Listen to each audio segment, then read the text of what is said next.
EP33. Let's get right onto it. So, breaking news from the Miami Marlins. They still suck. That's all. Alright. So, we start off Monday when they play against the Padres. And their stretch of 3 points and under is still a big key part. But in this game, Alcantara shuts down Padres 3-0. He threw 7 innings with a 4-hit ball, so he gave away 4 hits, no ERs, and 7 strikeouts. But during that span, JJ Bleday homered, Lewin Diaz sacrificed himself for Miguel Rojas, and Jacob Stallings, who's been really good this month of August. 3-0 Marlins, and yeah, that's pretty much it. Musgrove was having a slow game for the Padres, and Juan Soto, first time in his uniform against the Marlins in the San Diego Padres, and he could not. For Juan Soto, he didn't even get a hit. It was just a ball. On Tuesday, finally, the Marlins got more than 3 points. Finally, right? That took a long time. Like almost 17, in fact, even 17 games. Almost 3 weeks. Maybe even 3 weeks. We had scored more than 3. 4 points. So, our offense. Edward Cabrera comes back with 3 hits. And with the ER of 0. Nick Fortes homered to center. Jesus Aguilar doubled to left. Nick Fortes homered again, so he has 2 home runs in the game. So both of our catchers are doing extremely well as of right now in the month of August. But even then, there's still one problem remains: the bullpen. Andrew Nardi comes in, making his debut. I believe that's his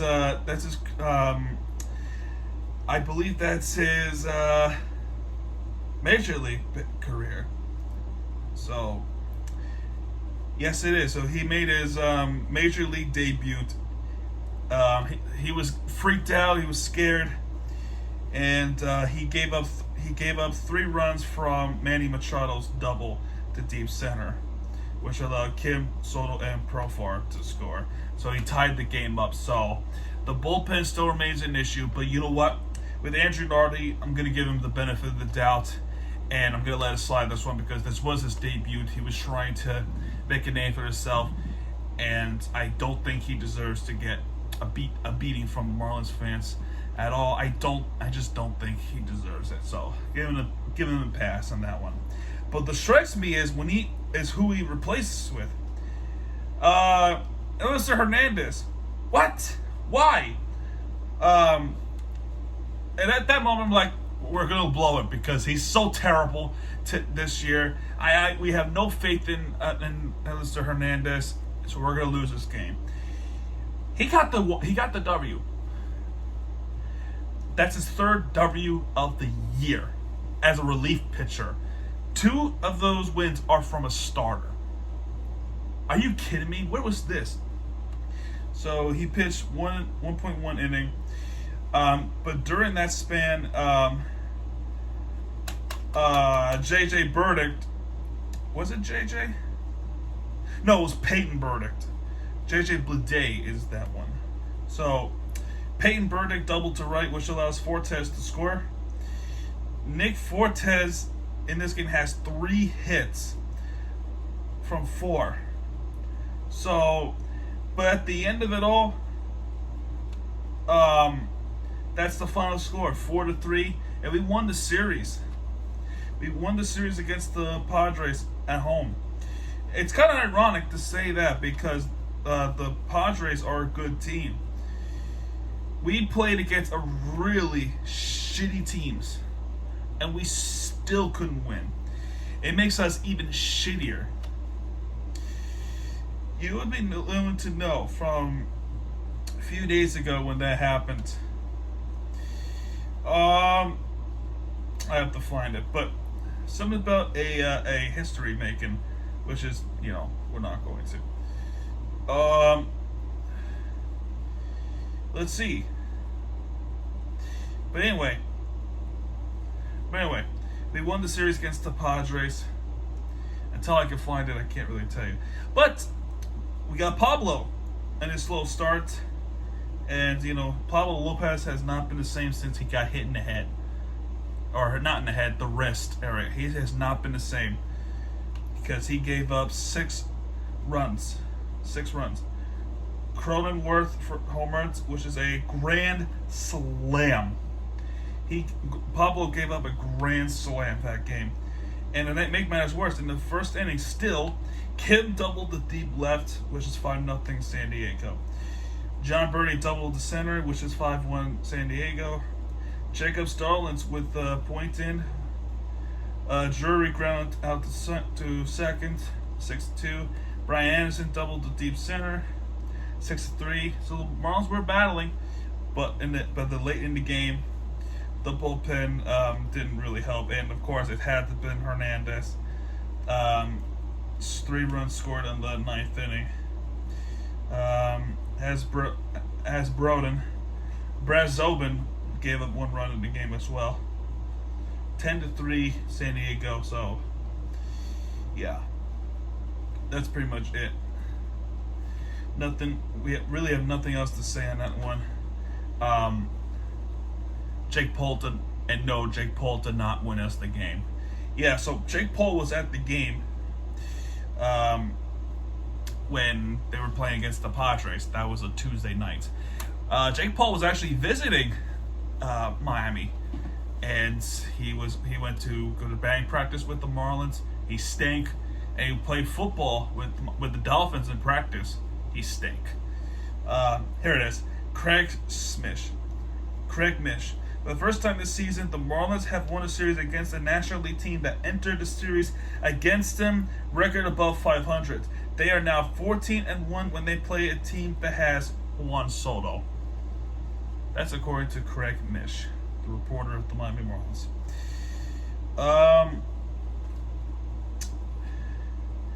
And then we had a day off because we had to fly out all the way to the West Coast to play against the Dodgers. And yeah, this really needs no explanation.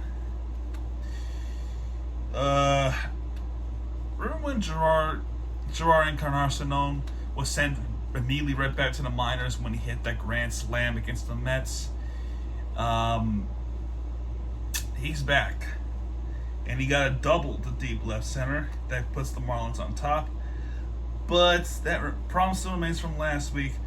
The bullpen would actually, it wasn't the bullpen. Luzardo. Anytime when we score a run, they respond right back, and it takes us this long, and they take it like that. Thompson doubled to left, which allows Turner to score on an error. So, a couple errors in that one. ESPN says 1 error, but I'm willing to bet there was actually 2. And at the bottom of the 8th, Will Smith grounded to the fielder's choice, which allows Mookie Betts to score. And we were close to getting another base hit or a home run, except Trace Thompson makes that really incredible catch to put the game away. And the frustration continues when we had a lead, we blow it. This game, Dustin May returns with an exceptional 9 strikeouts. Wow. Will Smith homered, which is 3-0. Freddie Freeman, former Brave, single to left center, and Turner homered to left. Two home runs are 3-run home runs, and all of them were given up by Brian Hoeing, who wears 93, and that is not his major league debut. His major league debut. Oh shit! Actually, that is his major league debut. Okay. I didn't realize that was actually his major league debut at all. Actually, but he gave up 7 runs in that game. Bullpen tried, but before you know it was already too late. It was too late. So, and today, Alcantara was beating the shit out of today. Alcantara gave up 6 runs against the Dodgers by Will Smith, Cody Bellinger, home run, which was a 2-run home run. Muncy single to right, 4. So Lewin Diaz homer to center, which is 2-4. Mookie Betts and Will Smith, 6 runs, and that's all from Alcantara. And the other 3 runs were given was from Brad Zobin. The other one was an error in the 8th inning. So it was nobody's fault but the defense. So the rest scored: J.J. Bleday, homer to center, Will Smith single to left, Turner, and Alberto. Yeah, that's pretty much it. The defense, there was a situation in the other game, I think it was the second game. Pitcher had a situation where it was bases loaded, and he was able to get everyone out with no runs scored. But still doesn't change anything. We're still in the West Coast against Oakland. I'm not even upset about it, but what makes me upset is this. During this long period of losing stretch for the Miami Marlins, at the same time, the Yankees are on the dumpster fire of a streak right now. They had some few game losing streaks after getting back 1 game and then losing again. The media was pitying the New York Yankees. They were like, everyone felt bad for the Yankees. You know, some haters don't, but you know, the Yankees fans were getting so frustrated, so angry that this was a situation where this should not happen. The expectations were too high. There was a person that was crying, but you know, to be fair with him, I think the story was the uncle passed away, so my condolences to that poor man. But the media itself was saying that what is going on with the Yankees? This is not unlike them. And you know, when there's a big team, right? Like, imagine if this was the Dodgers going on a long period stretch of losing streak like the Marlins are. They would pity them. They would focus on that and say, what the hell is wrong with the Dodgers? What the hell is wrong with the Yankees? What the hell is wrong with the Mets? Those are the teams that they're going to be focusing on when they're having this long stretch of losing streaks and their downfall. So they apply to them. Yet why was this not applied when the Marlins are going through this for 20 years? They've been going through this for 20 years, yet nobody gives a damn. No one gives a damn about them because, you know why? Because the expectations were this low. The expectations because of the fact that our GM doesn't even know what the hell she's doing. We have an owner that refused to spend money. The front office sucks. The team sucks. The relief pitching is so terrible. We should be at the top 5 of the worst bullpen in the league. And the batting can't hit. We cannot score more than 4 runs at all. It used to be 3, now it's 4. And a period of stretch where we had winnable games and we still can't win.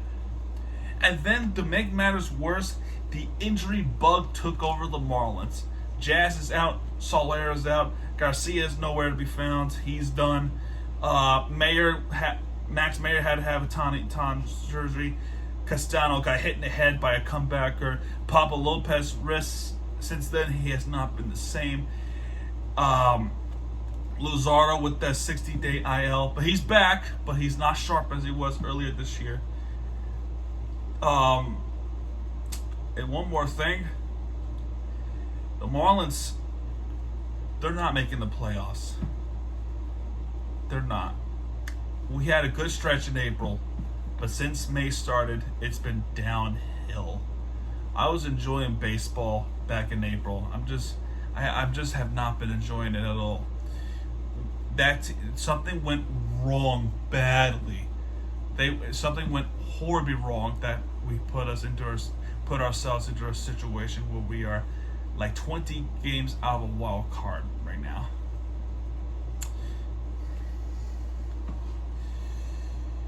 The NBA schedule is out. We got the Bulls on our home opener, and 2 days later the Celtics on ESPN. So that's gonna be a fun one. And today we have an announcement. Breaking news for the Miami Heat.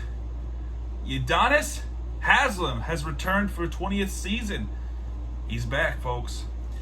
A lot of Heat fans were upset about this, and I have no clue why they're upset about this.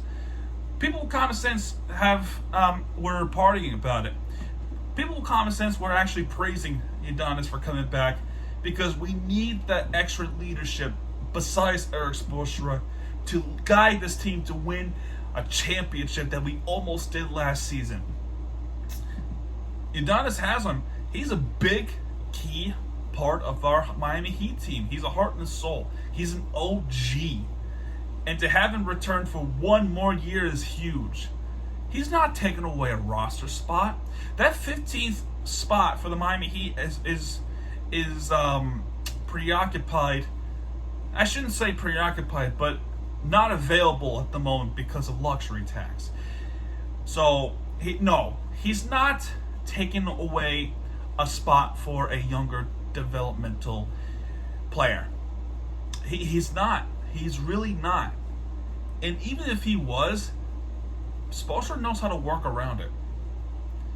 Period. So before you hate on Udonis for coming back, just know this. Last year, his father passed away. His father played for the NBA for 20 seasons, and Udonis would make a promise to him that he would also play for 20 seasons for the NBA. And what better team to do so in his homegrown city, Miami? He doesn't want to go anywhere else. He went to a high school game where he went to announce that he was going to return. That's the story. And another story here, Miami Pro League. There's something else I want to talk about with the Miami Pro basketball, and that is their when Bam Adebayo was playing for the Miami Pro League, he won a championship with Taylor Sports Group. Bam Adebayo was part of that team. I congratulated Bam Adebayo for him, and he actually viewed my story. So that's a big plus. But Bam, if you're watching this, thank you for viewing the story. It actually took me by surprise to know that you care. Well, he always cares about Miami Heat. He always cares. He's a big impact for the Miami Heat, and he loves Miami. Trading him away would make no sense unless if there's a part of the Kevin Durant situation, which there is no updates. I thought there was an update earlier. It was saying that Bam Adebayo's gone. He's gonna, and as well as Tyler Hero, Kyle Lowry, but that turned out to be a fake report. So there's a fake Instagram page. Just don't fall for it. Just do not fall for it. It's also the same page where they said that James Harden is going to sign with the Miami Heat, which that's never been true at all. He re-signed with the Philadelphia 76ers, as well as PJ Tucker is now signed with the Philadelphia 76ers. So get your facts straight before you get reported for false information. Miami Dolphins played again for the preseason, and it was a good game. Shame that we didn't win that one, but it's preseason. Let's see with this one. The first quarter, Zamir White with a 2-run touchdown, with 7-0 Oakland, or Las Vegas in this case. They're always going to be Oakland, in my book. Jason Sanders 46-yard field goal in the second quarter. And then there was a situation in the end zone with Teddy Bridgewater, where there was an enforced end zone for a safety. So there was I think it was an intentional grounding. I couldn't watch the game for some reason, but there was a penalty for Bridgewater that would make them have a safety. So it's 9-3. Next is 9-6 Las Vegas with Jason Sanders field goal. Daniel Carlson 37 yards for 12-6. And then Zaquandre White with the 19-yard pass from Skylar Thompson takes the lead for Miami. Immediately after, few after was Carlson with a 31-yard field goal. And then we had our own situation where we almost had a field goal and we missed. We couldn't take the lead back, and Las Vegas would take the win at Hard Rock Stadium. Here's the box score for this. Tua Tagovailoa, 8 attempts actually, 6 catches, 58 yards. He was never sacked at all. So he had 2 possessions of the ball, so didn't want to overwork him. We know Tua's going to be the starter. We know for sure. Teddy Bridgewater with 10 catches, 20 pass attempts, 119 yards with the 6.0 average. And the other quarterback, Skylar Thompson, surprise, just turned out to be a pretty good. He's turned out to be a really good prospect for the Miami Dolphins. 9 catches, 10 attempts, 129 yards, 12.9 average, and 1 touchdown. And here's the key part: no one was intercepted. Well, neither did Las Vegas. Nobody was intercepted in that team either. The rushing, Ahmed with 20 yards, Gaskin with 12 yards, Zaquandre White with 4 yards, but he also had a pass for a touchdown. But for receiving, Eric Izquama with 6 receptions, 114 yards. There it is, folks. This is your wide receiver right here. Him or Bowen Jr. Bowen Jr. didn't really do much in this game, but it's either him or Izquama. You're looking for another receiver, this is it right here. Eric Izquama. He's played terrific football. Balin Sanders with 3 receptions, 40 yards. Gesicki, Preston Williams, who expressed his frustrations that he wants an opportunity. He tried. Chase Edmonds with two receptions and 21 yards. Pretty good. And Zaquandre Wright with just 1 reception, 19 yards, and that was for the touchdown from Skylar Thompson. Pretty good. Unfortunately, we had a fumble, and that was Gaskin. The defense, pretty good. Just a shame that the defense actually pretty damn good. So maybe there's a debate. On that. The Sanders field goal miss on the upright. There was nothing. So that's pretty much it for the Miami Dolphins. The next game is against the Eagles at Hard Rock on August 27th. I could not be able to watch it. In fact, on that day, there might be a season 2 return for Miami TVG. Stay tuned for that.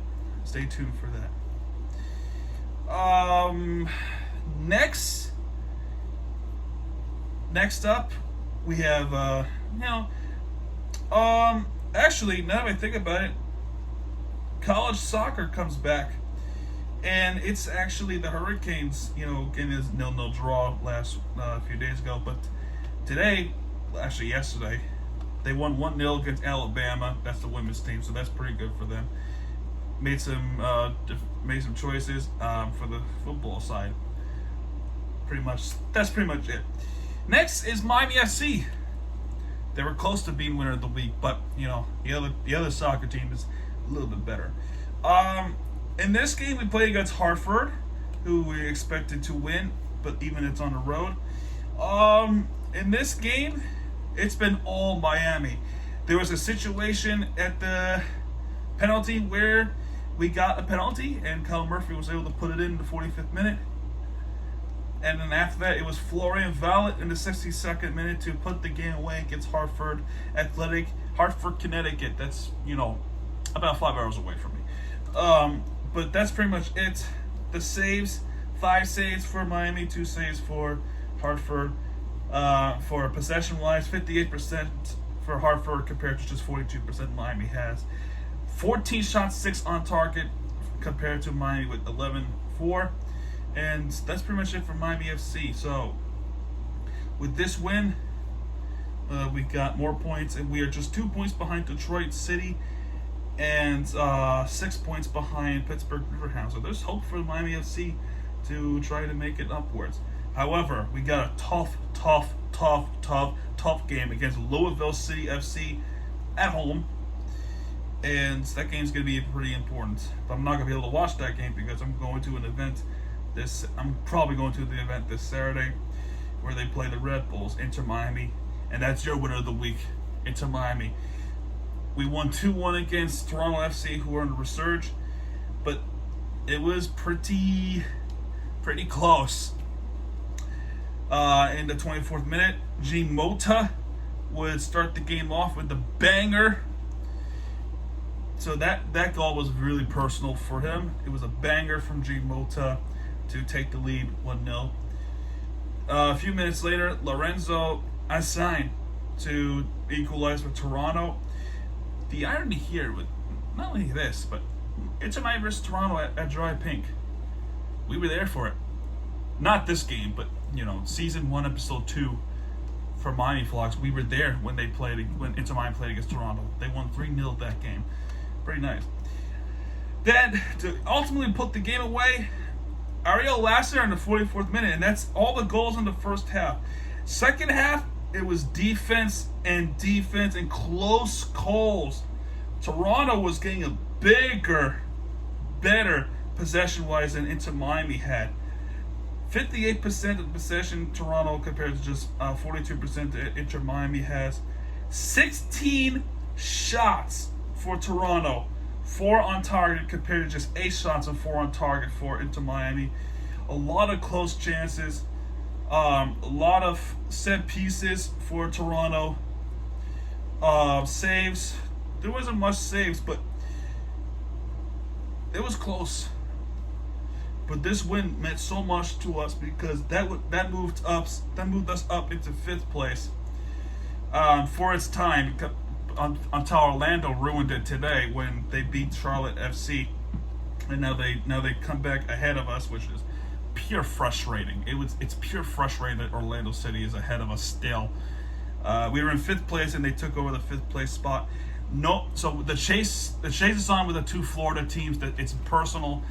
Ultimately, this might go to, if this keeps up, the season will go down the wire all the way up to decision day, where it used to be CF Montreal for Inter Miami. Now it's Orlando City, given that they have rescheduled our game into October 5th because of the fact that they want to give Orlando some rest for their U.S. Open Cup final against Sacramento Republic. But next game is against the New York Red Bulls. I will probably attend this game. I will let you know on Twitter if I did, or on Instagram. And yeah, that's gonna do it for this episode, folks. If you have enjoyed this video, please hit that like button, subscribe for more content, because Miami TVG has your back. And when he does, he'll be right there with you for the entertainment you deserve. Miami TVG signing off, folks. Good night, everybody.